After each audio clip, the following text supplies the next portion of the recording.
How's everybody doing?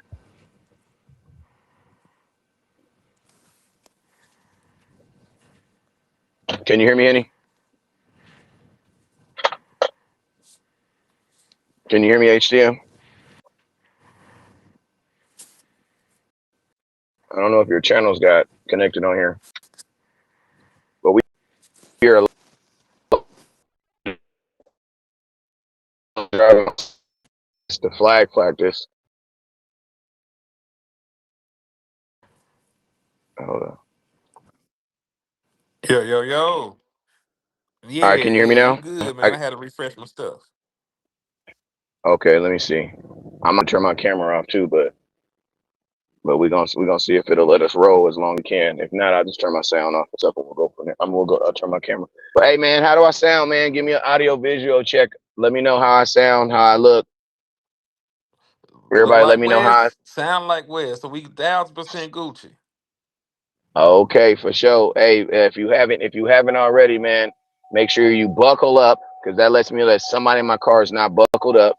So make sure you buckle your seatbelt up if you're driving and you're driving around the United States. But most importantly, oh yeah, well that is actually most importantly. Make sure you hit that share button. Make sure you hit that star button. Make sure you hit that super chat button. And I think my boy got a raffle that's going on too. So if you haven't gotten in that, make sure you take part in that as well. You know what I'm saying? We are both on the road right now. I was supposed to be at the crib right now, but my wife asked me to drop my sons off at practice. So here I go. Here I go. Here I go. Well, what's up with you, Henny? How your day been, man? Man, I had a long day of traveling and handling business. They got me out of town, but like I was saying earlier, man, if you pay, you could play. So like shit, they done, they pay you for mileage and they pay you for travel time. They pay for the hotels. So what? Hey, I might as well come up here and make this money. You know what I'm talking about? I heard that, man. Hey, I don't. Is your channels? Are your channels connected? Because I don't know if they're connected. Isn't that saying if they are or not? Oh yeah, they on. I'm sharing the content right now. You know me. Oh, okay, for sure. Then it just lets me know that this my internet's going a little slow. But most importantly, it's not cutting out or cutting in. So that's what's most important, man. But yo, man, Cowboys, man. Hey, before we get in here though, man, I need everybody, man. I need everybody, no matter where you're watching at, to hit that share button right now. Hit that share button aggressively. Share the content. If you're watching on YouTube, I need you to share the content. If you're watching on Facebook, I need you to share the content. If you're watching on Henny Demore, on his channel, I need you to share the content. Share it, share it, share it. Appreciate you, Vaughn Covington, for sharing. Thank you for sharing the content. Appreciate you. Who else we got up in here? We got my boy Daniel Berry Sports Highlights. What's up with you, my boy? Happy Wednesday to you too. Darren, so what's up with you, OG Darren? He says, "What's up? Sounds good. You look like West Coast Cowboy. Appreciate you, sir." And DeAndre, what's up with you? Appreciate you for sliding in. Was it Rogue XX? What's up with you, Rogue XX? Appreciate you for sliding in.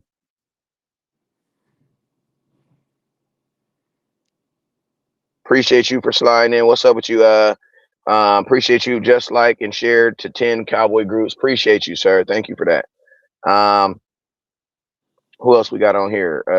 Vaughn Covington, Dre 9324. I'm gonna try to refresh my screen. All right, and while Cuz work his way back in, man, salute to Real. everybody out there.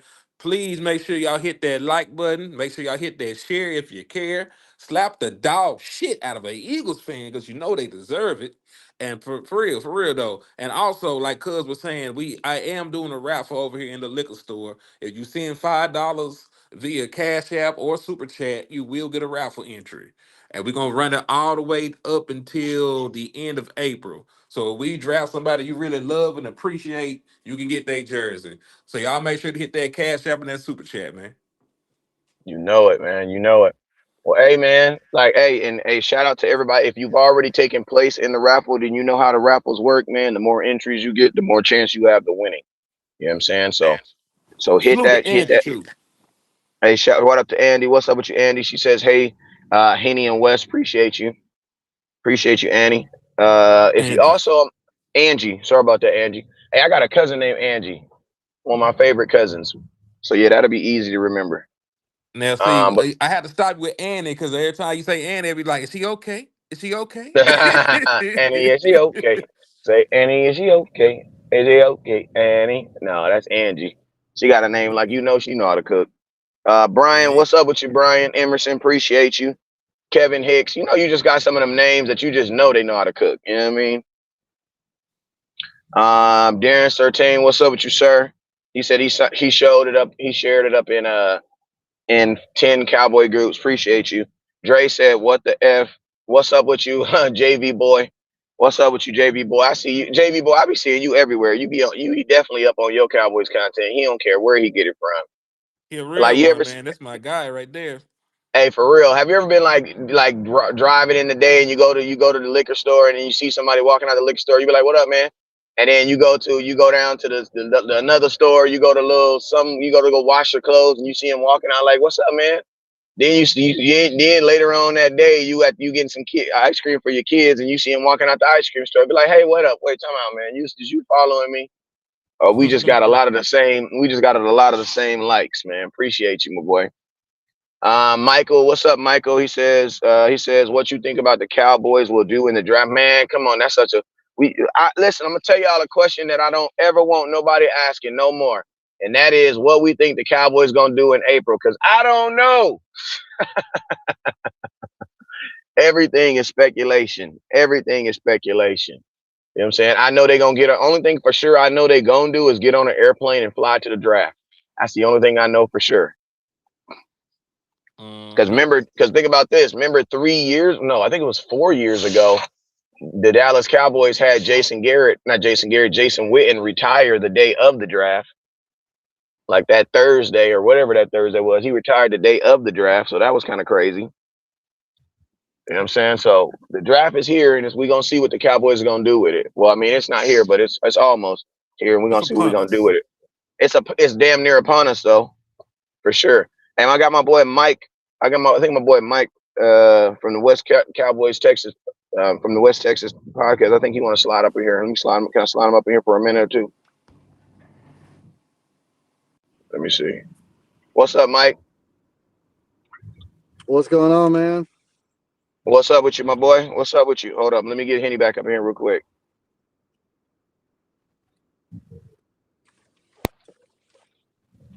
Let me get Henny up in here real quick. Boop. All right, turn your camera back the way it was, Mike. You perfect. You perfect All right right, there, bam. Mike. You perfect right there. How y'all doing? All right, I learned. We good, bro. How you I'm been, doing man? good.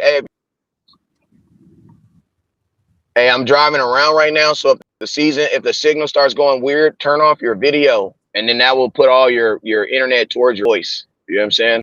But I'm just saying, while it's working, we can definitely let it work, though. But yo, man, shoot, Mike, let them know where you at, man, real quick. Let them know where you at, and let them know where they can follow you at, real quick. Yeah, West Texas Dallas Cowboys report on Instagram, Facebook, and YouTube, of course. And we're actually in Lubbock right now for pro days tomorrow. Okay, you're in Lubbock for the pro days for Texas Tech. Yes, sir. Okay, shoot. Well, let me know a couple names that you're gonna be looking at. Who the Cowboys should be looking at the pro day, since you're gonna be. Well, I think that one of these players are going to slide down, whether it be Carmelo Height or Jacob Rodriguez. I don't know. David Bailey's going to go probably early, so he'll probably go in the top 7 at least, I think. So unless we trade down with Cleveland and switch out with Cleveland or the Cardinals, we probably won't get him. But that doesn't mean we can't get Lee Hunter, who's also very good. He's their defensive tackle. And they've also got a couple of good offensive weapons. What's that running back's name? I forget, but I know what you're talking about. Cameron Dickey.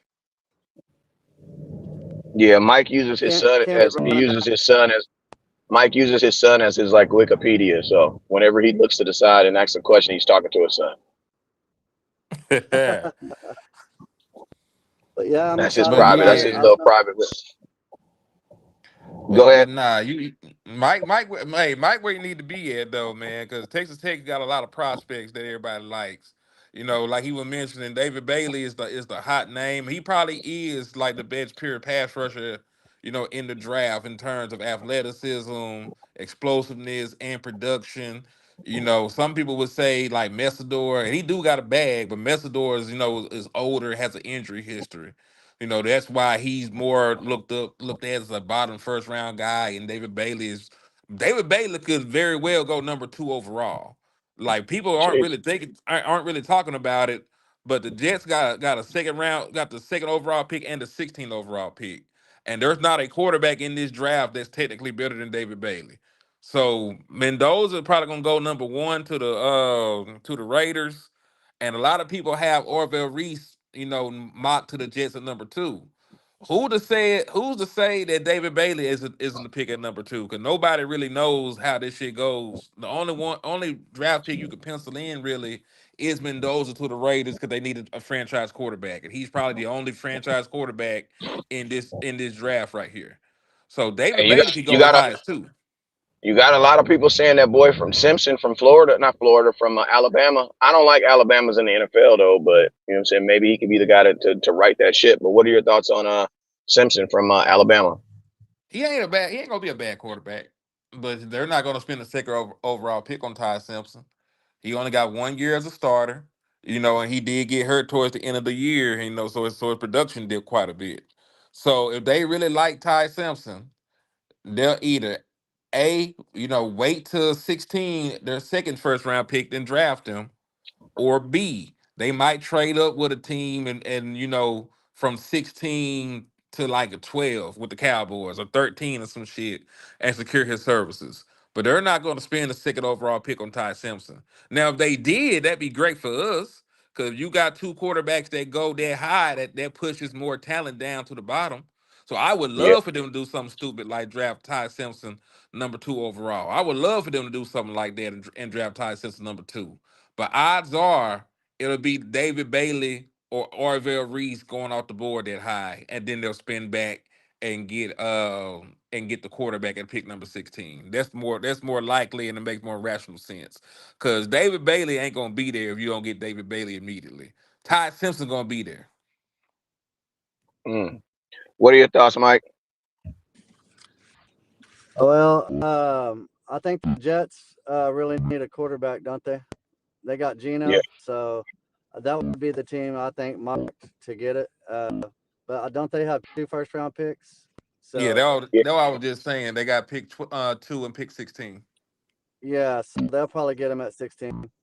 Mm-hmm. Yeah, I mean, if I'm gonna tell you the Jets, if the Jets are trying to rewrite the one thing about the Jets, if they've always been real heavy on quarterbacks in the first round or defensive pass rushers, defensive like playmakers in the first round. So if you're the Jets, like I ain't gonna lie, I feel like Geno is going to be good enough for them for a year, kind of like what the Raiders thought Geno could be, good enough for them for a year. So they might actually wait till next year because from what I hear, next year's quarterback class is a little bit better than this year's quarterback class. Everybody's tanking for Eli's little what was it, his nephew or that's his son? Nephew. That's his nephew. Everybody tanking for Eli's nephew or Peyton's nephew, whichever one you want to say at the time. But I think the Jets they have so many needs. They have so many needs that I could easily see them taking, that would be a win for them too, especially if both guys end up being halfway decent because you get a franchise defensive player, right there. And then you also get your franchise quarterback as you would hope. You know what I'm saying? Because the last 2 quarterbacks that the Jets drafted thinking that they were going to be franchise quarterbacks, both those dudes, Zach Wilson and Geno Smith, be moving around the NFL. Zach Wilson, I thought he was out the league, to be honest with you, but I thought he was making movies or OnlyFans or something. You know what I'm saying? But he's still in the league. He's still a backup quarterback. He's still being a backup quarterback for somebody out there. So praise God to him that he's still getting opportunities. You know what I'm saying? Mm-hmm. But hey, let's talk about these Cowboys though. Let's talk about these Dallas Cowboys though. Let's talk about these Dallas Cowboys. And what I mean by Dallas Cowboys, that is what did the Dallas Cowboys do today? The Dallas Cowboys. I don't know if you guys heard, but it's the Dallas Cowboys. I was actually gonna make a video on this, and then I got into my mindset of like thinking like, man, is this worth making a video? Yes, it was. It was worth making a video. I just chose not to. The Dallas Cowboys did bring in Derion Hendricks, defensive cornerback. If I'm not mistaken, he played at Clemson. He's been in the league now going on 3 years. In 3 years, he's played 42 games. He's been in the league since 2002. He's played in 43 games so far, and he started 16. Career-wise, right now he has 3 career interceptions, but he did have 2 that came last year. Last year he played in 10 games. He played in 7 games for the Seahawks, but then was eventually was waived by the Seahawks, and then he was picked up by their divisional rivals, the Los Angeles Rams, who eventually released him too at the end of the season. Now he did, like I said, in 10 games last year, he did get 2 interceptions. So, and I'm pretty sure he was not a starter. So and in sparing moments and sparing times, it sounded like he came through for them. He definitely came through for them in certain moments. But I'm curious to know, what are you guys' thoughts on the Dallas Cowboys? Bringing in Mr. Henderson, and then Mr. Kendricks. I'm sorry, bringing in Mr. Kendricks, and then I don't like calling people this, but I called him a FNG, a freaking new guy. You know what I'm saying? A guy. You know what I'm saying?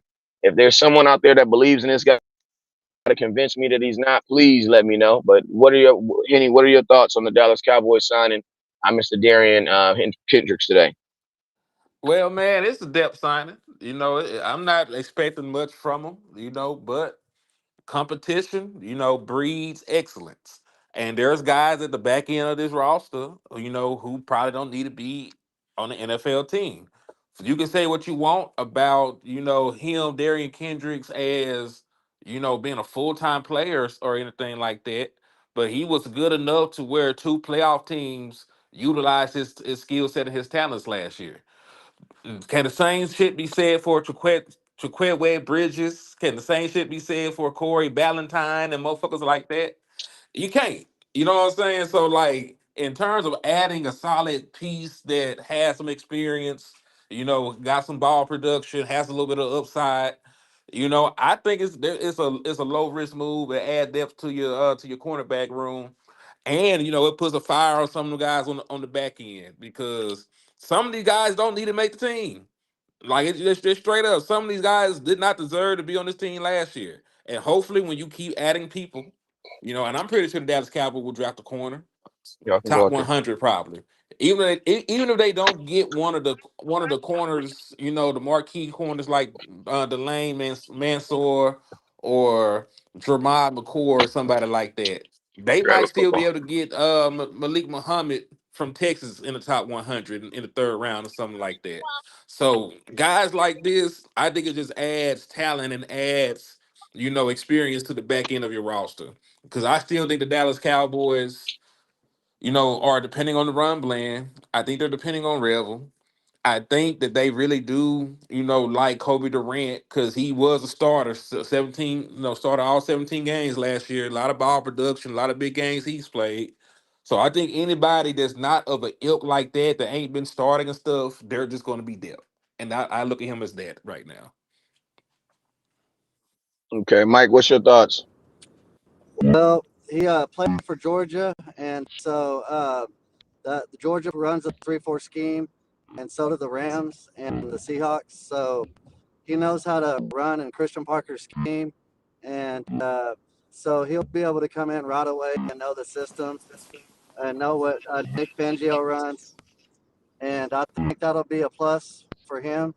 And whenever I watch the tape on the guy, he's very aware. He knows how to look at the quarterback and bait him throwing the ball. And he almost had a couple interceptions that could have been pick sixes, but he dropped the ball. I guess he got excited or something, and dropped a couple interceptions that he could have got. But I think it's a 1-year prove it deal, and with a lot of upside, like you said, low risk, high reward.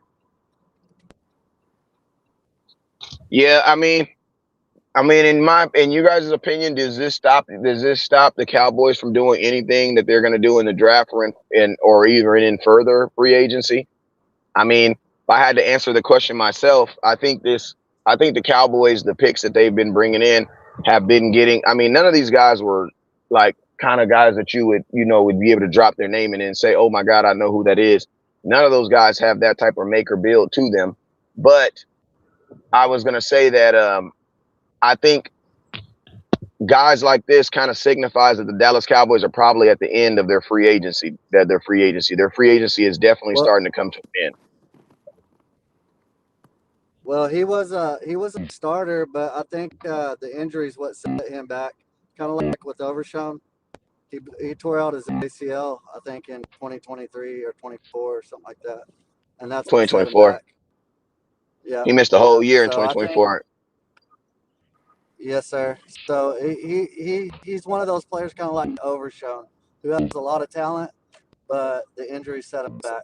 So we'll see how he does this year.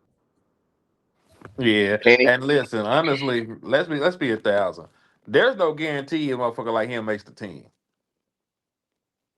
yeah, Let's also just throw that out there. Like he should be able to push some of these other guys off a cliff. On the back end of the roster. But let's say he can't. Like stuff like that happens, man. Like he may not even make the team. Like when we when Yeah, I we talk think about it'll be when we talk between him about and Bill, Josh Butler. say what now?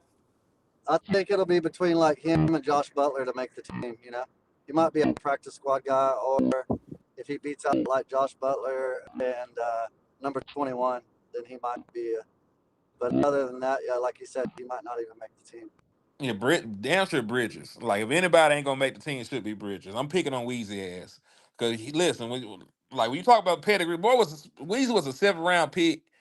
Didn't even make the team that drafted him. The yep. team that drafted him took a chance on his ass to even want him. And we up here, trying to be Captain Save a hole, trying to save people careers and stuff. Nah, man. Like we need better product at the cornerback position.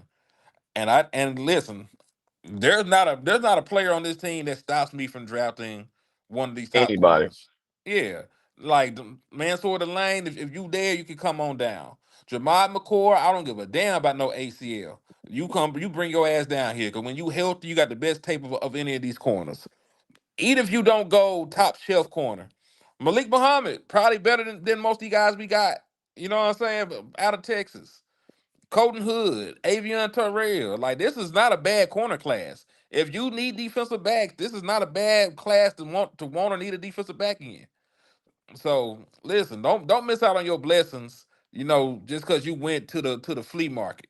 You went to the flea market and you found you some old Coogee. That's cool. You can bust that out.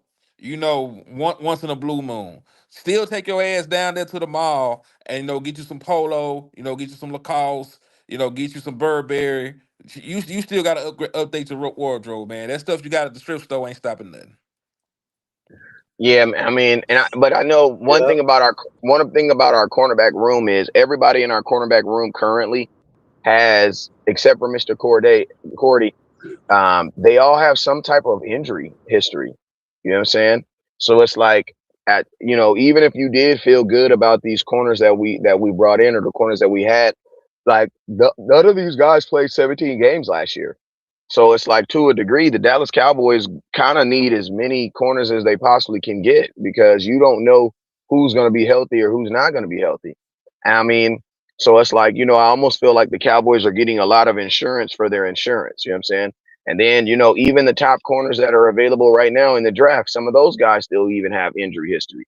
You know what I'm saying? So injury, is definitely gonna just have to be something that you kind of adapt to and understand versus like it being something that you're trying to like find players who have never been injured. That's just not happening in 2026 anymore, especially with the football game being more violent and being faster. Like it's just not happening. You know what I'm saying? Everybody's gonna have some type of injury history of something that they've dealt with. But now Oh, instead of the hey, Dallas Wes, can I add something to that? I don't even mean to cut you off, shoot, no, but go ahead. this the crazy thing about it. All the motherfuckers on your team right now that got an injury history, they ain't have no injury problems coming out of college. If you go look at the Morgan Overshawn, he was not a hurt guy coming out of Texas. He only had missed like one game or some shit like that. I went and looked. Same thing when it comes to what's my boy Deron Bland. Deron Bland didn't have no injury history. So like most of these guys that have been made of glass for us, since they've been here in Dallas, they didn't have no injury red flags. Like that came out of nowhere. And then you have guys that did have injury problems. They come to the NFL and be healthy. So like that shit a crapshoot. Like I'm just picking guys based on the film and the production. If you had good tape and you had good production, I don't care about that. We'll figure it out. Cause there's no way to guarantee you stay healthy in the kind of sport that we play. Yeah. And that's a really good point too. That's a really good point. But it also makes me believe that some of these guys are just playing flat out of position. You know what I'm saying? Some of the things that the Dallas Cowboys have a Demarion Overshawn taking on is probably not the same things that Texas had him taking on. You know what I'm saying? Mike, your camera's the wrong way. There's some things that he's just flat out not having to do. Now So he's it's like, showing us the view, bro. That's oh, where he's the showing us pro the day view. is Okay, going okay. to be tomorrow. That's the pro day where it's going to be tomorrow. This is Texas Tech Stadium. Oh, okay. It's I'll gonna be be showing outside you. or inside. At the stadium. It's going to be inside the facility. They just built this new facility. See this walkway right here? But that's the stadium right here. And then there's the walkway where the facility is. Oh yeah, that's Okay. dope. Yeah. All right, get us some So get some good film. Are you get some good film tomorrow? Some good content tomorrow. for sure. Um, yeah, but that's what I was gonna say. Like, I feel like some of these guys just flat out are taking on more tasks in the NFL that they weren't taking on in college. You know what I'm saying? And that's why it's leading to some of these injuries. Like I'm pretty sure Deron Bland as a corner at Fresno was not required to tackle as much as he's tackling in the NFL. Not saying that that's the reason why he's getting injured at the same time, at the same token as well either. But at the same, I think that there's more things that you're taking on. Like this is a harder conference. The NFL is definitely a harder overall conference than what he was playing with when he was playing in the I forget what conference Fresno's in. I think it's Mountain West or something like that. I feel it. Now But you just saying like they going up against bigger, stronger, no, I'm saying competition. but I'm just also saying that the requirement, like the Dallas Cowboys love taking guys and putting them in like positions that they're not naturally doing. You know what I'm saying? Where it's like I'm curious to know what was Texas having Overshawn doing that was allowing him to be such an explosive player and still make plays, but still stay healthy at the same time. But then you come into the NFL, and I'm like, what is the NFL requiring you to do that's not allowing you to like? Overshawn's only played 19 games. That's pretty damn noticeable in 3 years. Yeah, I give over. I'll say this though, like let's be frank. There's times in college you're going to play people that aren't NFL caliber players. Facts. Like there gonna be motherfuckers on your schedule from a school that you have to pay to play. Like they so underneath you talent wise, you paid them a couple $1 million so they can line up and take that ass whooping. Let's just keep it real. Like shit, what kind of effort and wear and tear he taking on whooping up on a damn truck driver? This motherfucker gonna lead the field and get on the podcast and talk about the shit. These motherfuckers were only fan niggas and shit. Like, come on, man. Like that's probably the difference, dog. Like there's gonna be multiple games in there where you got multiple bye weeks in college, basically, especially when you play at a big program like Texas. Like you gonna have them motherfuckers way beneath your weight class that you beat up on throughout the course of the year. Then then you have a couple games where you play people on equal footing with you. NFL, everybody was that dude you played. That tackle you Everybody. played, that tackle you played, he was an award-winning tackle at college, at whatever university he was. This boy a former 10 overall pick. This motherfucker make $40 million. Every like for real. Like that's just what it is. Like everybody was that guy that you played in the NFL. Even people that we don't think highly of, they was that guy. They superb athletes.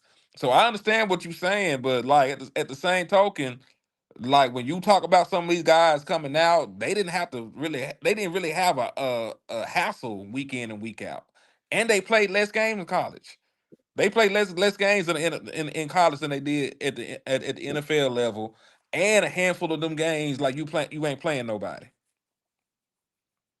Yeah, so the competition level is just more strenuous. You playing 17 guaranteed games in the season, and then if you, I mean, a guy like Overshawn's not playing in the preseason, but you still 17 games is about as they play 11 games plus a bowl game. If you make it to the tournament, if you make it to the national championship, you're gonna play an additional three more games. So you play no more than 14 games in the NFL season. I mean, in a college season, in the NFL season alone, you're playing 17 games. You know what I'm saying? And I'm gonna be honest with you, man. Like, players, every team has the exact same issue that we're having with injuries. It's just that we're just talking about our team. And it always feels like everybody has the same car when you buy that car. You know what I'm saying? Why? Because now you're gonna pay attention to it more. You know what I'm saying? But across the board, across the league, everybody has injury issues. Like that, it's just something unavoidable. But I'm gonna tell you something that the Cowboys tend to do that other teams don't do is, like, I think if Overshawn was on another team, I'm not saying he wouldn't be on that team anymore, but I feel like this hope of him coming and being the savior of your defense or being this perennial player off of the type of injuries, I don't think that would be there for other fan bases. But it's definitely there for Dallas Cowboy fan base. Yeah, and listen, I like Overshawn, but me and Land came up with a term. Shout out to my brother Landlord, man. That motherfucker a part-time player. I don't know what he does the rest of the time when he ain't playing football. He might be driving Uber. He might be doing DoorDash. He might be doing something different. But he don't hardly play no football. To your point, Wes, so you said it's like 19 games in a 3-year span. Because we know he ain't played a single game his rookie year. He played 13 or 14 games his second year. And then this year he played 6 games. He played 6 games Yeah, this year. 6 games. So yeah, so what are we basing this on? And I am somebody that believes, when Overshawn plays, he plays good. But when you hardly fucking play, you know, because let's do some simple math. What's 17 times 3, everybody? Take out your calculators. What's 17 times 3? 51, I think. You are correct. There was 51 possible games that DeMarvin Overshawn could have played in. He only played 19. He's missed 32 games in 3 years. That means you don't really know who he is as a player. You don't know this nigga. He ain't played Anything two that you're seasons talking worth of about games yet. anything you're talking about Overshawn, whenever you close your eyes and you think about Overshawn, you see him in a burnt orange jersey. I promise you, you do. I promise you, you do. If you think about great plays from Overshawn, I promise you, you close your eyes, all those plays are in burnt orange jerseys, because a lot of people, I believe, will allow his college tape and his college film and the things he did in college to kind of understand what he's going to be. But listen to me, man. And I hate to say this, but like, what if this is like, and I hope it's not. I really do hope it's not. But what if this is just what it is? You know what I mean? Like, what if this is just what it is? Like, you got guys like Bo Jackson that, after they got injured, like it just wasn't they were not the same guy. You know what I'm saying? And that's what happens. Now, obviously, the medical staff and things are better now. So I'm just using this as a wild example, but it's still very valid. You know what I'm saying? I think sometimes we have high expectations of what we believe a guy should be, and we never temper those expectations after injury or after anything. We just assume that he's going to come back and be the same guy. Like, we're literally asking for Overshawn to come back and be as dynamic as a player as he was when he was healthy. And to be honest with you, there's never been a chance where he's been healthy. So him playing 17 games, you betting that he's going to play 17 games, that's not even a bet I would take. Hell nah. Especially like with some major shit. My life, I wouldn't put my life on that. Like that's not something you even bet on. Yeah, And someone said listen, Jalen. I was Someone gonna said, respond to that. I was gonna say that yeah, Jalen was hurt, but he played outside yeah, of his rookie year where he they knew missed he was no on the red games. shirt. He played. He missed no games. So yeah, I know people like taking shots at Jalen Smith just because I think people they had very high expectations of him. You know what I'm saying? And I think he met those expectations at time, but I also believe that he was the only person making tackles on a defense that nobody was making tackles on. That's how you get 140, 153 tackles in 2 seasons. You know what I'm saying? Cowboys had no defensive tackles at all. You know what I'm saying? I don't know what the hell we was doing at defensive tackle. Well, they had the little homie. They had the little homie Antoine Woods, smallest defensive tackle in football. We had him for 3 years. And I loved Antoine Woods because he was the homie until he retired. And I realized, God damn, he was that small. Yeah, he was that small. He was that Mm-hmm. small. You know what I'm saying? Deacon, let's read some of these comments. Someone said the Chargers gave up on Drew Drew Brees Brees because because of injury history early in his career. Then he had an awesome career in New Orleans. I mean, listen, we're not saying that it's impossible. We just talk about what's going on right now. As of right now, until he has that turnaround, we can only discuss, what's going on. And I pray that happens for the Morian Overshawn. Because that means, if he's able to stay healthy and play well and have a great career, that's good for the Dallas Cowboys. And I always want good shit for the Dallas Cowboys. But as we deal with facts and reality at this moment of time, as of the date of March the 25th, 2026, this nigga don't play football enough for me to be, to be having these expectations for him. Like, if you're just building off of his reputation and what he's done so far, he's somebody that's going to miss a lot of football games, and if he plays, he'll play well, but he's going to miss a lot of football games, and that's who he is up to this point. Can that change? Can DeMarvin Overshawn go on and have a great career?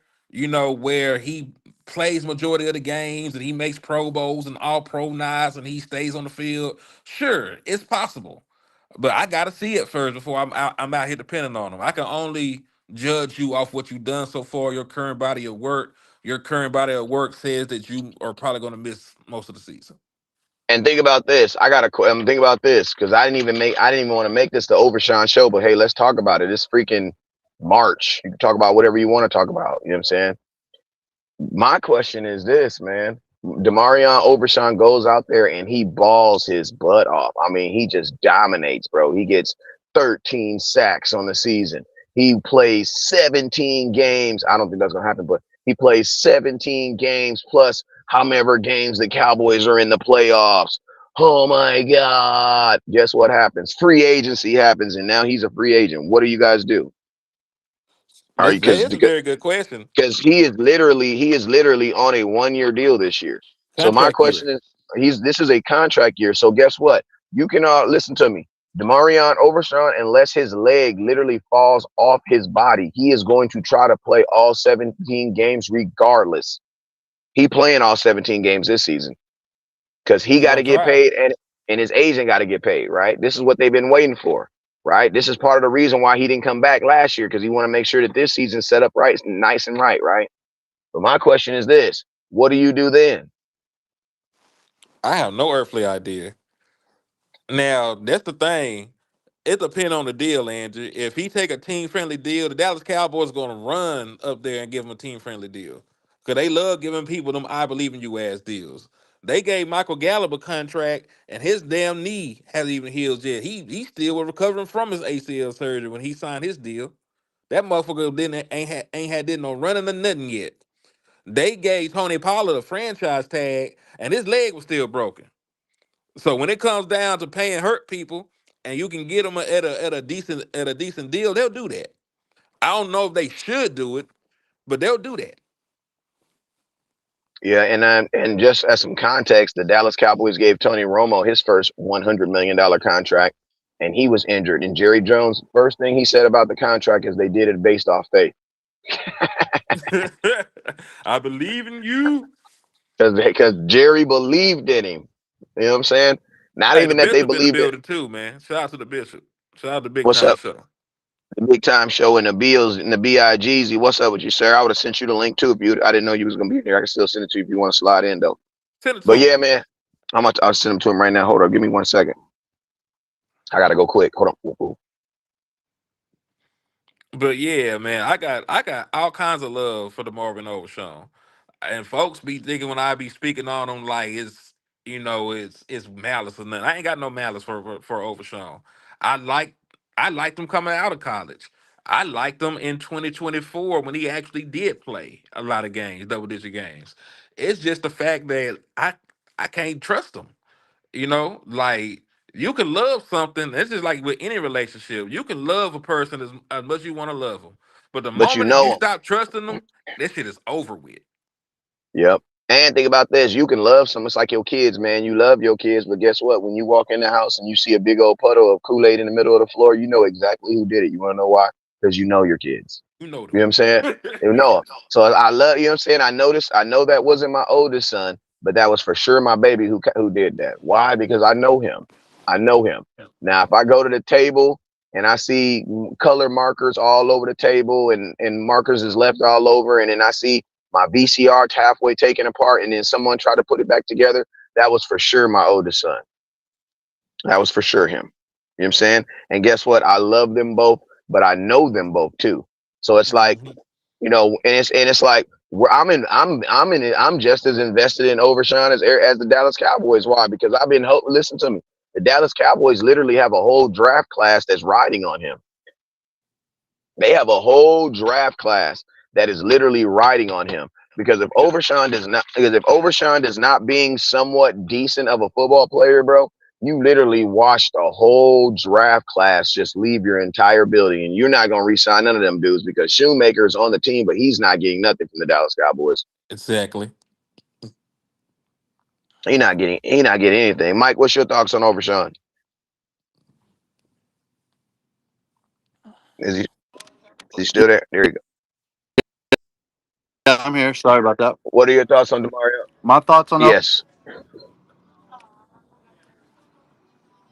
so Overshawn, man, dude, like when he first came in the league, he was an animal, you know, and he's worked really hard to get back to where he is. And if he can stay healthy and be what he used to be, it usually takes a couple years to recover from a knee like that, you know. So last year he was able to play, but he wasn't full 100%, you know. So I think this year he'll play better, you know. So my Or that's question the And if hope. he can to stay you, healthy, Mike, he'll be on a, a scale if he can stay of healthy, one to he'll be a ten, good back for us. how sure are you that the Marvin Overshawn stays healthy? I'm praying that he does, man. So But if he that doesn't, Hold on, I can't then hear nothing. we'll probably have to move on, man. Because if he hurts that knee again, that's pretty much the end of his career. all right. There we go. Can you hear now, Lenny? I mean Henny? Yeah, I can hear it now. Yeah, I don't know what it was. My Could y'all volume hear had went me? out. Yeah, Yeah, I can hear you. I hear you both now. It's on my end, probably, y'all. Y'all good? Basically what he was saying is like he's definitely praying that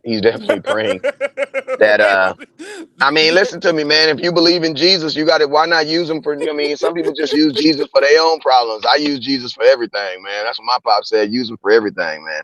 So I Hey, call on That's the amen. name of. My basically what pops.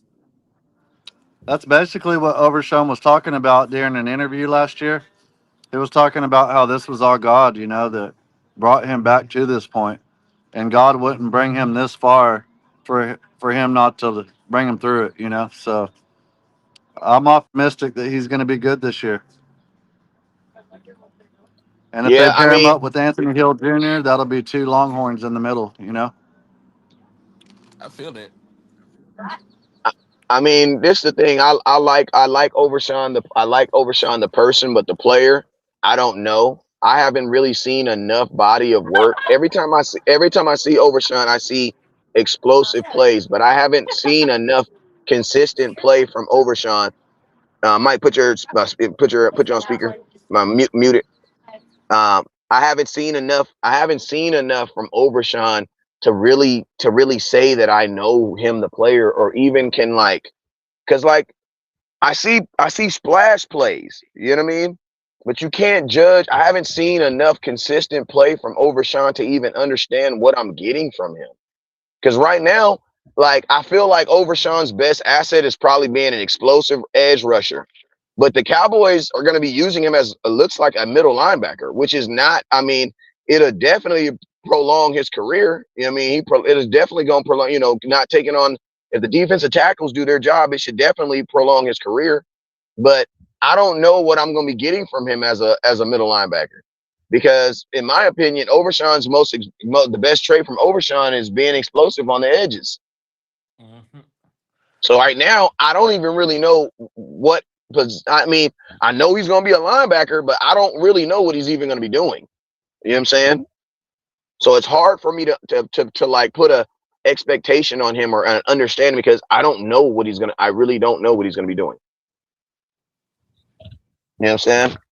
But yo, man, just to switch it up for a little bit, because one of the subjects that I did put on here is we were talking about that draft class, but I wanted to talk about this.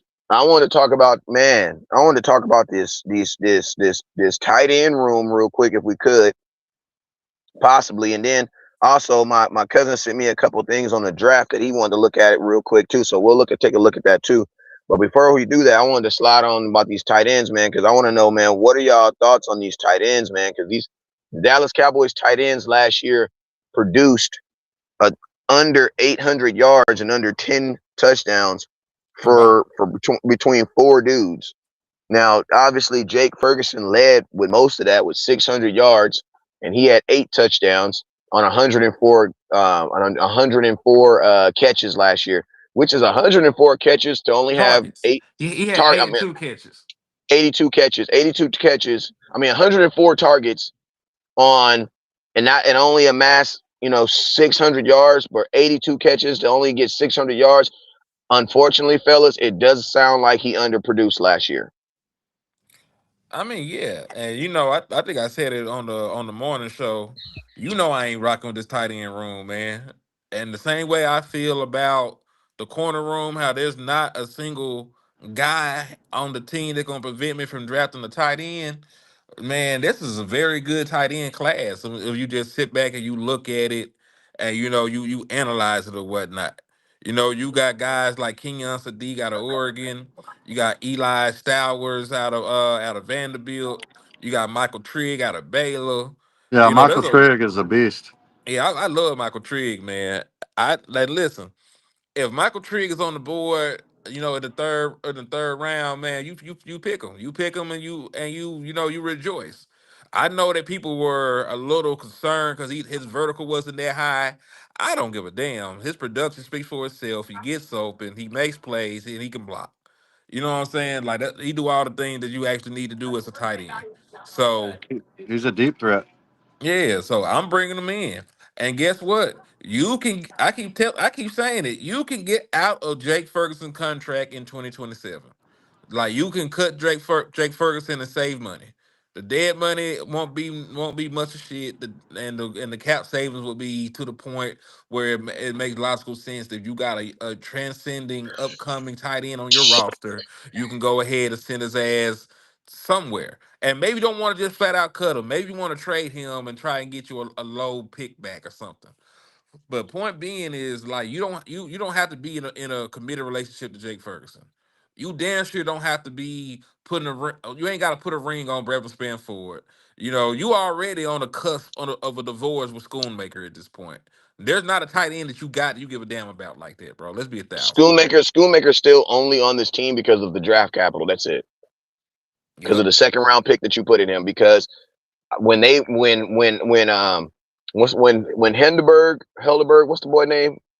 When he Hendershot. left when Hendershot left and went to Kansas City, I thought that Hendershot was a better tight end than Schoonmaker at that moment right there.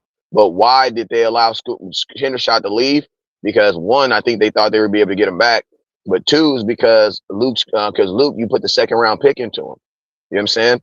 And he has basically given you nothing, like Mm-mm. nothing. And I'm gonna be honest with you. Part of the reason why they got rid of Hendershot, in my opinion, was so that you could basically clear room for Schoonmaker. And I'm gonna be honest with you. I hate when teams do that. You're supposed to throw these dudes in a pit with one fork and say whoever comes out alive is the guy who's gonna be the starter. That's how real competition is breed. You know what I'm saying? But when you kind of like give someone something, you never end up getting back what you thought you were gonna get back for doing that, because this is a competition-based league. This is a performance-based league. Everything that happens needs to be based on you competing and you winning and getting a spot. Wholeheartedly agree with that, man. Wholeheartedly agree with it. And at this point, I'm underwhelmed. And I'm not no pocket watching ass dude, but if I'm not mistaken, is Jake Ferguson a top 10 paid tight end? He like a top 10 paid tight end, ain't he? At what he's making, I would assume, because the tight end position is it's such a cheap position for what they do. I ain't gonna lie. I would almost assume he is. I'm And gonna find out. if he's not top 10, I would think he's at least top like 12 or 13. He's not far back He's because top when he got 10. Let me see. yeah, because when he got paid, he was like a top 5. 1, 2, 3, 4, 5, 6, 7, 8. He's the eighth. Uh, he's the eighth highest paid tight end in the National Football League. Jake Ferguson currently makes more money. Let me tell you the names of the players that he makes more money than: Travis Kelsey, T.J. Hawkinson, Dawson Knox, Hunter Wow. Henry, Mm. Dallas Goddard. Like, he made more money than motherfuckers like that. And these are all guys that we would take over him. Hell yeah. Hell yeah. So this my thing, man. He got top 10 paid tight end, but he didn't give you. I don't think he give you top 10 production from the tight end spot. You know what I'm saying? So I ain't tripping And on it. yeah, and think about this. Whenever you hear about a guy being paid top 10 in the NFL at any position, you would like to think he's one of the better guys at that position. Like, you know what I mean? Like, if you're a top 10 running back in the league, you're probably one of the better one of the better running backs in the NFL. You know what I'm saying? If you're a top 10 quarterback in the NFL, if you're a top 10 quarterback in the NFL, then guess what? Everybody assumes that you're a playoff caliber, Super Bowl caliber type of team because you have a top 10 quarterback.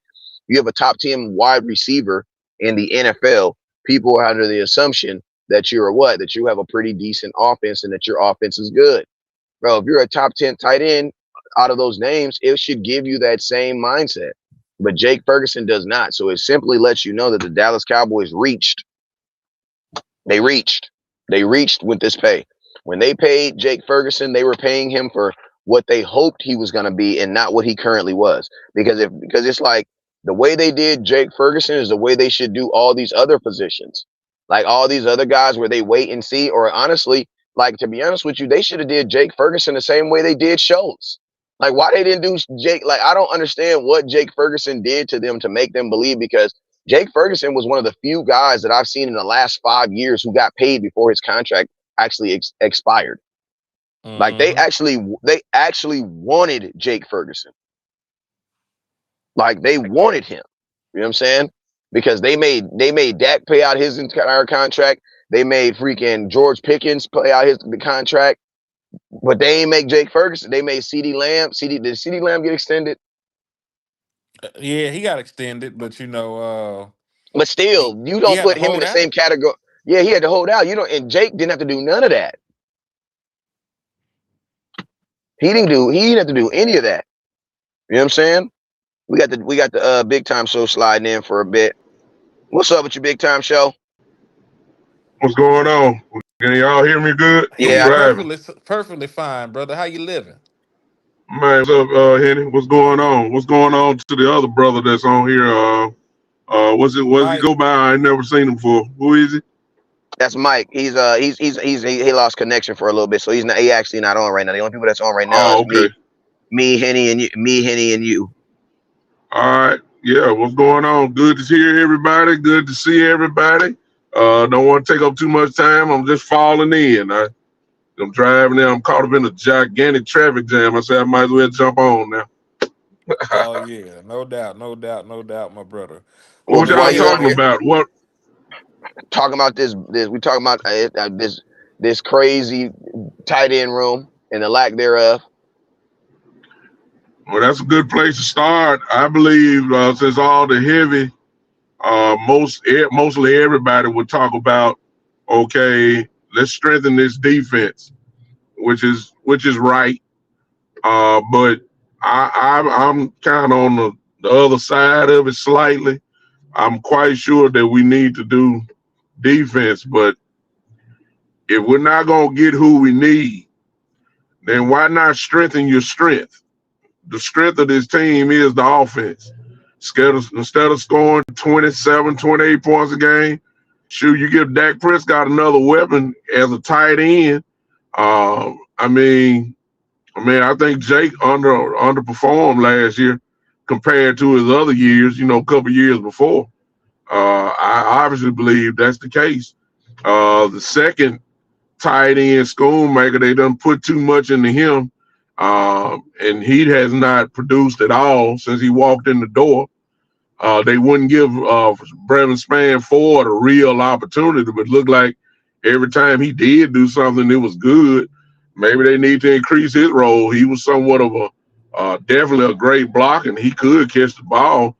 But if you're gonna draft somebody, man, go ahead and get Dak another weapon. That's what I'm saying. Like, if you can't stop nobody, which I believe we will, why not make sure this offense is unstoppable as possible?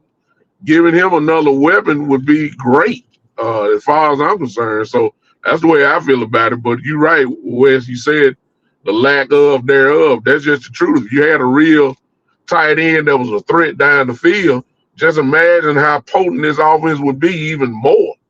So I'm with it. Yeah, and you got to think about it. If we are able to keep George Pickens here, the middle of the field gonna be wide open. They're gonna be worried about CeeDee Lamb and George Pickens. They ain't gonna be studying no tight end, even if the tight end is Yeah. dope. And that's why I'm disappointed in Jake Ferguson, because Facts.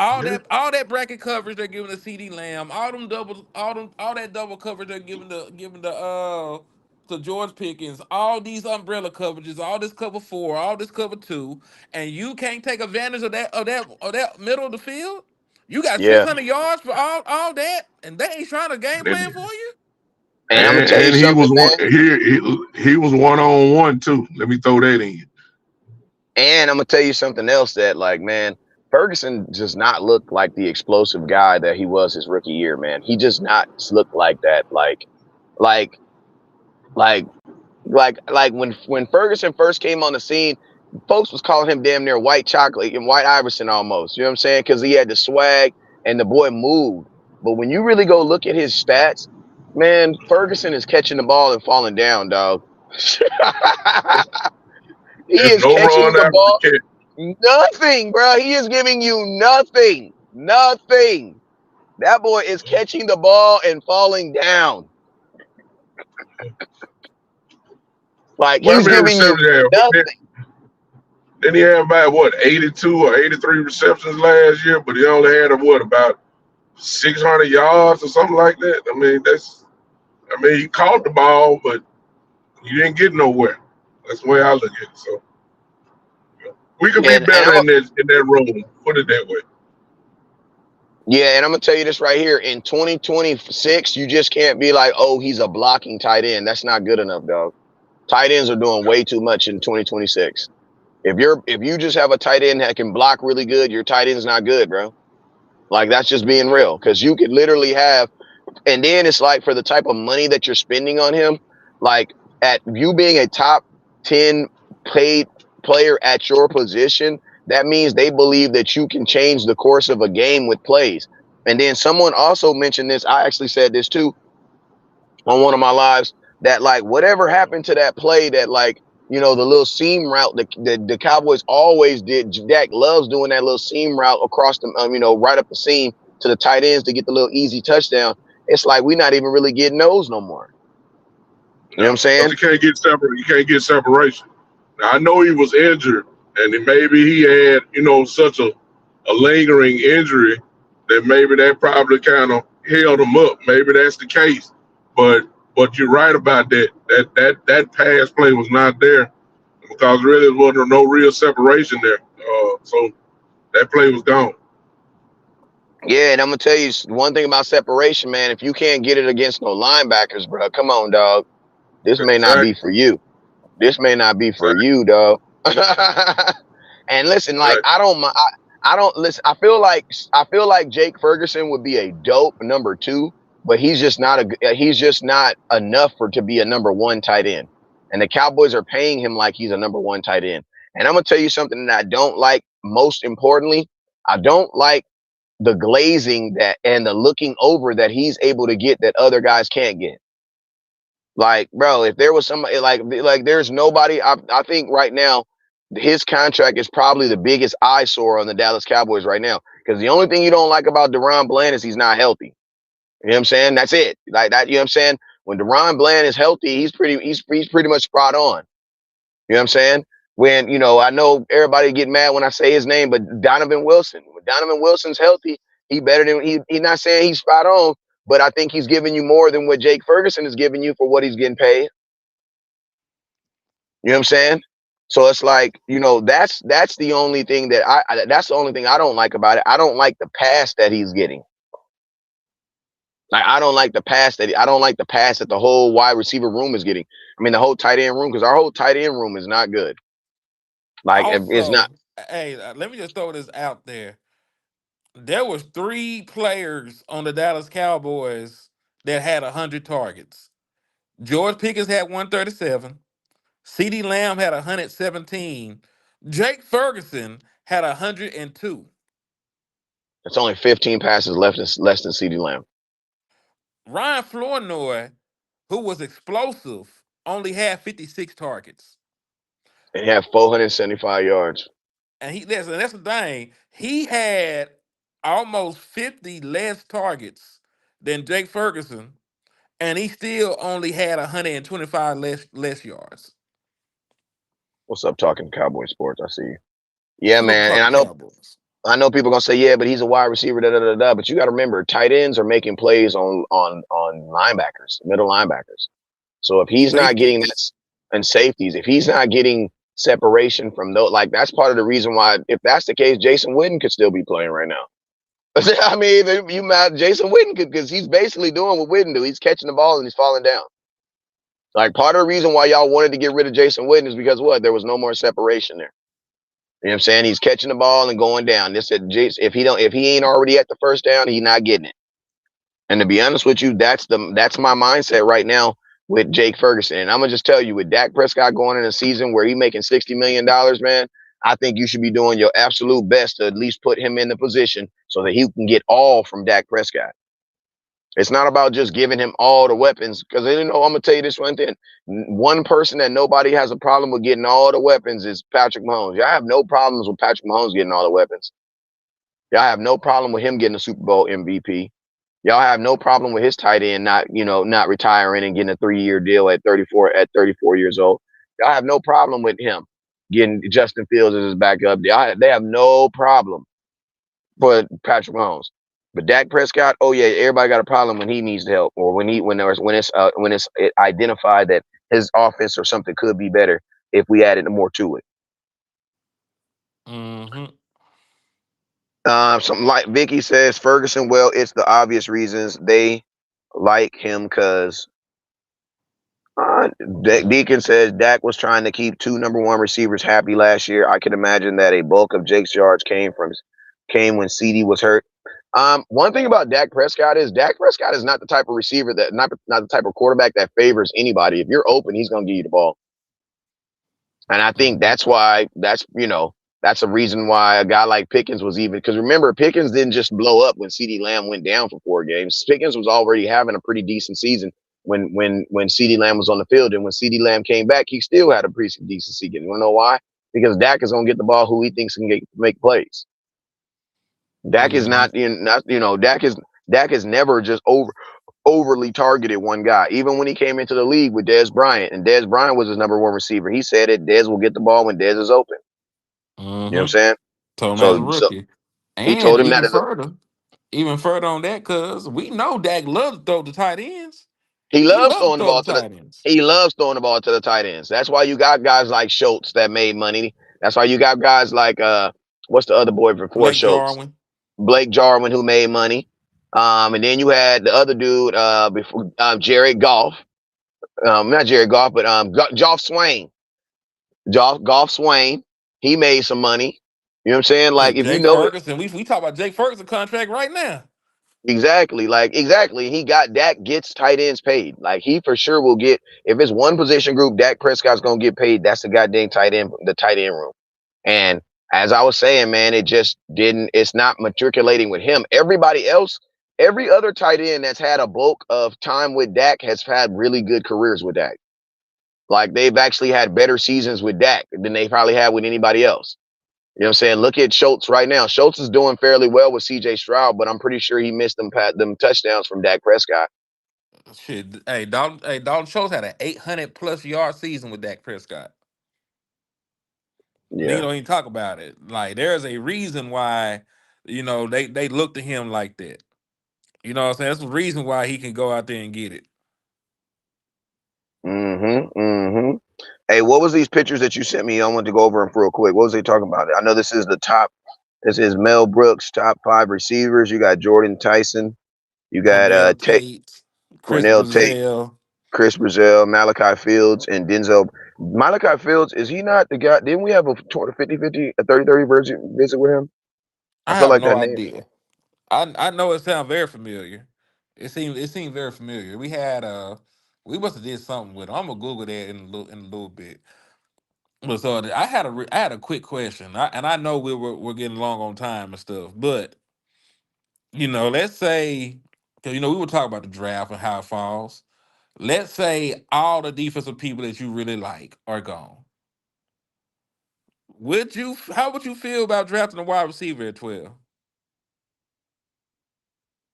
I mean, if it's the best available position, then you supposed to do it.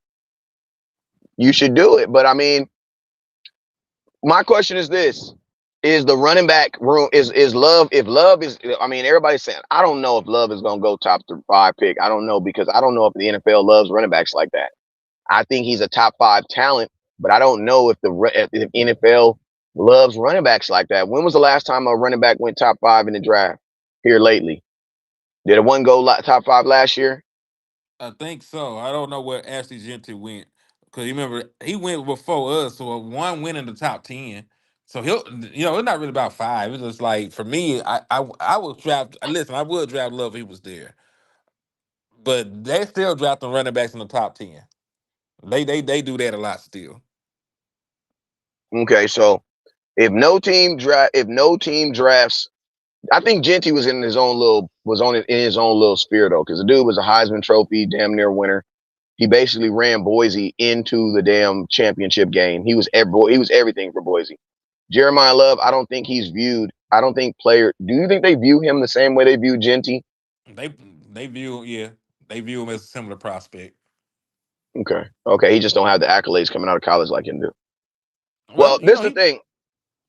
If I don't know if he finished a Heisman finalist, but I know that he, All American, All Conference. I know he helped run his team to a national championship game and shit. So it's a similar career trajectory, honestly. okay. Well, I mean, if Jeremiah Love is there, if he's there, I would take him over. I would take that position over the wide receiver. Um, but I mean, it'd be crazy, man, because I mean, I mean,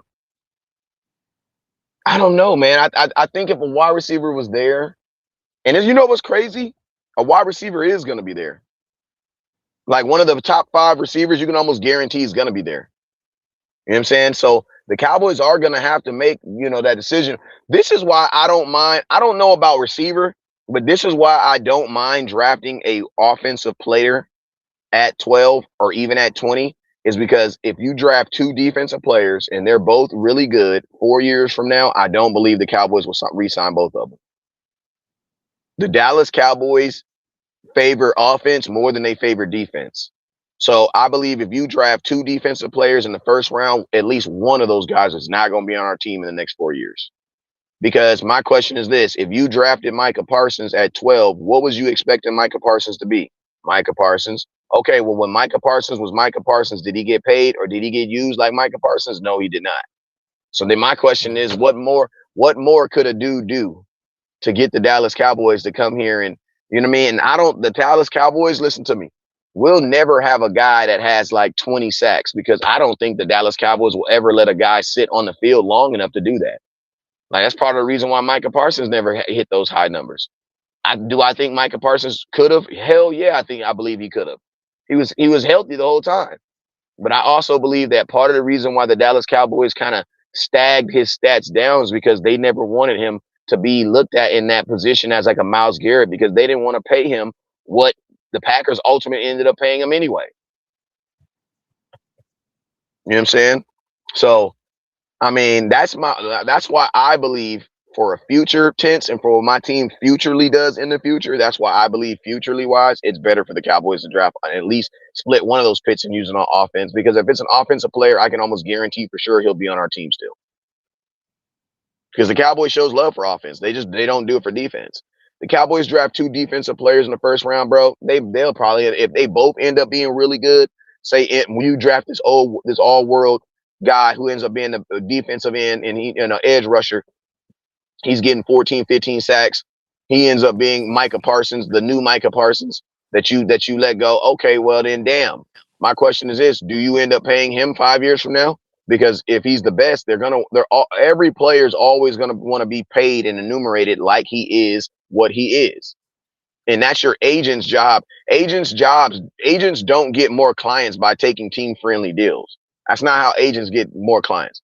Agents get more clients based off like what you do for Micah Parsons. Because at the end of the day, these kids are all playing for teams that picked them. They're not paying for their favorite team. They're not playing for, you know what I'm saying? They're playing for the team that picked them. So yes, there's a really good chance that all these players will go play for somebody that's going to pay them more money. True. So go ahead. No, I said it's true. And I say this though. I understand 1,000% what you're saying. But I'm also be very transparent. This is the last hurrah, my nigga. This is it. Like these last 3 years is all you got of Dak Prescott. I do not foresee them coming back to the table with Dak, and getting the deal done. Like the way that they did a whole interview about it. Todd France then. Todd France said, "Nigga, we were almost out the door this goddamn time." I do not believe. I do not believe that they're gonna come back to the table and get anything done. This is it. If they don't win right the fuck now, this might be a complete rebuild.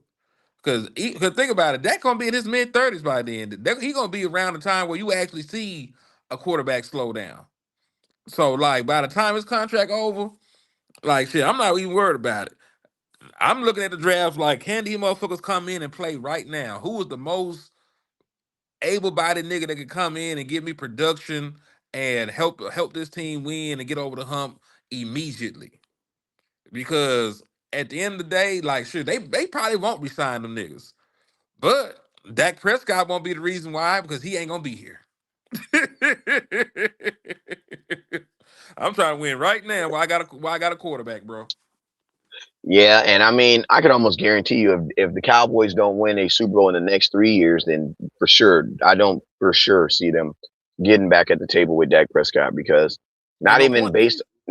not even based on him. Like, I don't even really think it would be based on him. I think Dak Prescott continue to play at the level that he's playing, and even if it still gets done, I still think the Dallas Cowboys would end up going in a different direction simply because of the age factor and what they've already paid him. You know what I'm saying? I think the Dallas Cowboys have a certain number of what they're willing to play Dak over the course of his career. You know what I'm saying? And then once you get to that number, I think they will definitely be looking. I mean, to be honest with you, I wouldn't be surprised if the Dallas Cowboys were looking next year. You know what I'm saying? And I'm not saying necessarily because if you're going to get a quarterback to put him behind someone as their replacement, Dak is definitely the guy that you would want to do it with because from what I've seen, I don't know Dak personally. He might be a total asshole in regular life. But from what I've seen, Dak is the most, tolerant taking guy that you could probably put another guy behind and get some OJT, him teach him how to play the position while the guy low-key tries to take his job. Now, do I think Dak will ever, be put in a position where a guy will be able to put pressure on him to take his job? No, I don't believe so. You know what I'm saying? But I also believe that, there are a lot of teams that would probably be interested in Dak Prescott. You know what I'm saying? If Aaron Rodgers is out here still slinging it like crack rock and he not playing well, then I don't see why Dak Prescott couldn't be doing it. Hell yeah. And I'm not saying that will be out the league or nothing. I'm saying Dak won't be in Dallas. Oh yeah, that's what I'm saying too. That's Hell exactly what I'm yeah. saying too. Hell yeah, exactly, bro. So we on the same wavelength because I'm not saying that's what I want. But if they don't win with Dak Prescott these next 3 years, most of everybody contracts will be expiring at that point. Like it'll be time, dog. So I get it. You know, like, can we trust the Dallas Cowboys to sign two defensive players when the time comes? Hell no, you can't trust them. We know these niggas. We know we can't trust them. But you know, when we go in here drafting, are them two defensive guys gonna be what it takes to compete to get back to the playoffs in 2026? Because all you can really ask for when you is to get to the dance. But once you get to the dance, you have as good of a chance as anybody else. Injuries happen. You get lucky bounces. You throw a game sealing interception and the people drop it, like what happened with the 49ers and the Rams. People forget when Matthew Stafford won his Super Bowl, he almost threw a game losing interception. He hit the safety right in his hands. He just dropped it, and they went on to have a game winning drive and win the game. Like you could be like shit like that happens. In the So you same give year me an where he led the opportunity. NFL. Yeah, in the same year where he led the NFL in interceptions. So he was already throwing the ball bad that year. 17. He threw 40 plus touchdowns, but yeah, he threw 17 interceptions. You're right. You're correct. That's one interception per game. He good for one. Mm. Real talk. Okay. Yeah. So I mean, that's the only reason why I would. That's the only reason why I would. Like, if this was any other team, I would say go get your offense is good enough, handle that in free agency, and use these two picks to rebuild your defense. But since it's the Cowboys, and you got to kind of think like that. And you know what's gonna, and I'm gonna tell you what's gonna really really suck. You know, having Dak Prescott as your quarterback for the next 3 years. I'm gonna tell you, and this is you got to look at it this from the glass being half full, right? Dak Prescott is never gonna play so bad that you'll be a lottery pick. So Correct. you're always going to be good enough to not be able to not get a top pick quarterback. Like, because in Dak's worst season where he's played all 17 games, he still won 7 games and got you pick 12. And Like, Dak guess is what? never, It he's took a never. historically bad defense for that to happen. Thank you, because they were still putting up damn near 30 points. The only problem is the defense was giving up 33. You know what I'm saying? Hmm. So it's like Dak is still going to play well enough to keep you out of the top 10. So whenever you go get another quarterback, you're gonna have to kind of understand what you're doing. And let's just be real. The Dallas Cowboys, how did we get our last quarterbacks? The fourth round and undrafted, free agent. Bro, that does not sound like Looked you know what you're into it. doing, bro. You exactly. That does not sound like you know what you're doing, bro. That does not sound like you know what you're doing. The last time we drafted a quarterback in the first round was Troy Aikman, bro. And then think about the quarterbacks that they wanted to draft in the first round that they didn't. They wanted to Paxton draft Lynch freak and Johnny Manziel. Patch Patrick Lynch, Johnny Manziel. And Johnny's my dog, but damn, bro. Those names make me believe, yeah, I don't even want to trust the Cowboys with having to go into a draft and saying that we need a quarterback, bro. I do not, because I'm more inclined that they would fail on it, bro. I don't blame Because you. because picking the quarterback, I'm gonna be honest with you, picking the quarterback of the team, they're gonna be looking more on the things that are not on the football field versus the things that are on the football field. Because, bro, there's no reason why the Dallas Cowboys should have been interested in Paxton Lynch or Johnny Manziel. I get it, but because Johnny was looked at as that dude at the time. But Hmm. Paxton coming from Memphis, dog. Come on, man. He's not even in the league anymore. He's been out the league forever at that point. Quincy Carter was a second round pick, wasn't he? I think so. Out of Let me Georgia. look. Now let me find out. Let me Google that. So they I might think be we right about Quincy, but let me check. I think he was a second round pick. I think he was an early first round pick. I mean, an early second round pick. But hey, shout out to Pamela Ward with the $10 super holla. Appreciate you with the $10 super chat. You should have put some words on there. I could have read it out for $10. I would have read it twice. He was pick number 53, so he was a second round pick. Yeah, he was a second round pick. The last time the Cowboys picked and guess what? Quincy, my dog, but he didn't work out either, man. He threw more. Quincy's the only quarterback in NFL history to take a team to the playoff while throwing more interceptions than touchdowns. He threw 21 touchdowns and 22 interceptions. Only quarterback to ever take a team to the playoffs with throwing more interceptions than touchdowns. So yeah, the Cowboys, if you look at our history of picking quarterbacks, we do not do good. Like if they honestly think that this is gonna be the last hoorah of Dak, they need to start looking for him now. Like this year when we pick 3 times in the 5th round, one of them needs to be a quarterback. Like stop using the 7th round pick, bro. Ain't no 7th round pick coming in here and being no damn backup, being no quarterback, man. If you don't knock it off.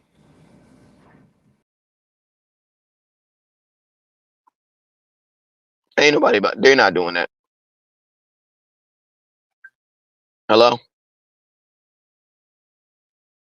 Miss Pam for the cash out too. I appreciate you, and you know they got you some raffle entries too, Miss Pam. So thank you. And if y'all want to be like Miss Pam and get an opportunity to win yourself a jersey, please make sure y'all hit that cash app and that super chat. $5 a pop, $5 holla. You send 20, I'll get you. I'll get you 5 instead of 4. I'll get you 5 raffle entries. So salute to y'all. Facts. I'm gonna read some of these comments before we get up out of here. Vicky says Dallas has never had a successful black quarterback. Why? Cowboys have had it. They have a successful black quarterback right now. Like, but this is what I always tell people. What is your definition of success? Winning a Super Bowl? If your definition of success is only winning a Super Bowl, then we've only had one successful quarterback in the last 30 years, and that's Troy Aikman. Right. Because Dak Prescott has been a rookie of the year. He's been a multi-time Pro Bowler. He's been an All-Pro. He's been an MVP candidate. He And he has a owns every record for a quarterback that a Dallas Cowboy, every record that a Dallas Cowboy quarterback owns is by Dak Prescott. Every correct. quarterback resting, completion, yards, touchdowns, interception ratio, he owns all of it.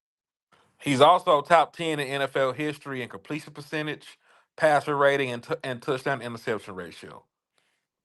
Yeah, So so that's it's like, successful from an individual standpoint. If you're saying team success, cool, you got us there. If you're talking about individually, and listen, we know as fans, it's easy for us to separate individuals from team because you know why? Because when you bring up Dez Bryant, you do not bring up wins and losses. Y'all just throw up the X. Y'all knew he was dope.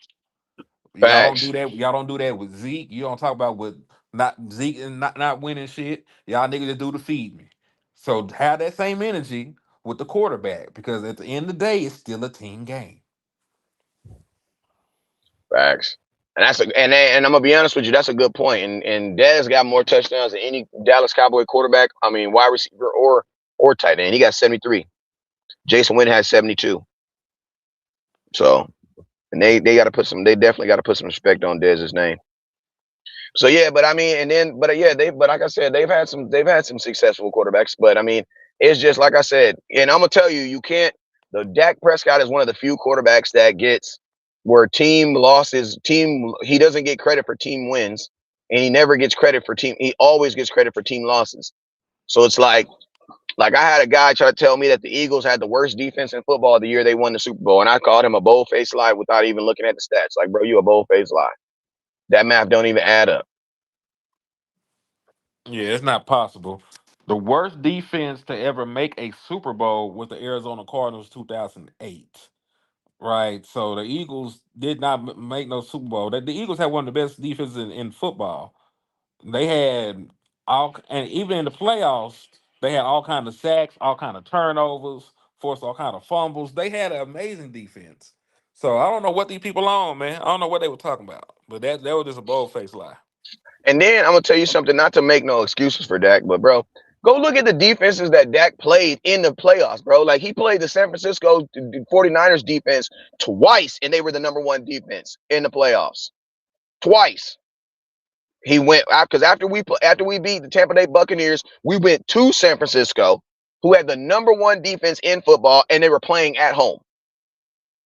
Then we lost to the Rams defense in LA, who was like a top 3 defense. They had Ndamukong Suh and Aaron Donald on the same defensive line. And we Mhm. chose to use Noah Brown to block Ndamukong Suh. Yeah, you're right. And that did not work out well. But hey, man, we've been on here for an hour and 30 minutes, cuzzo, man. If you want to go live later on tonight, because I know you're gonna be at the hotel not doing that, man, we can do a late night Cowboy show later on. I got a little thing out here I'm about to go do with these kids. But other than that, man, if you got, let them know where they can find you at. Yeah, man, it's Henny the Moore reporting live from the liquor store, man. Y'all please make sure y'all hit that like on the way out, hit that share, hype the video. And you know what, sub up, man. We still do member only content over here, man. We've been dropping members only content. So get your subscription, and most importantly, man, please slap the shit out of Eagles fan. You know they deserve it, man. But I appreciate my cuz for having me on here, man. It's always fun, you know. Gotta actually do something besides sit in this room and look at the walls. So I appreciate you, cuz. Hey, you know it, man. And hey, we gonna be live. Are we gonna be live in the morning again or what? Well, Yeah, actually, no. Well, actually, I got a little thing I gotta go take care of at 8:30 for my daughter. So as long as we're done before like 7:30, I should be good. cool. Yeah. We cool. Yeah, they'll work. Cause I'll be up early anyway. All right. Well, hey, man, you guys already know what it is, man. It's your boy West Coast. Never look down because stars up. Peace.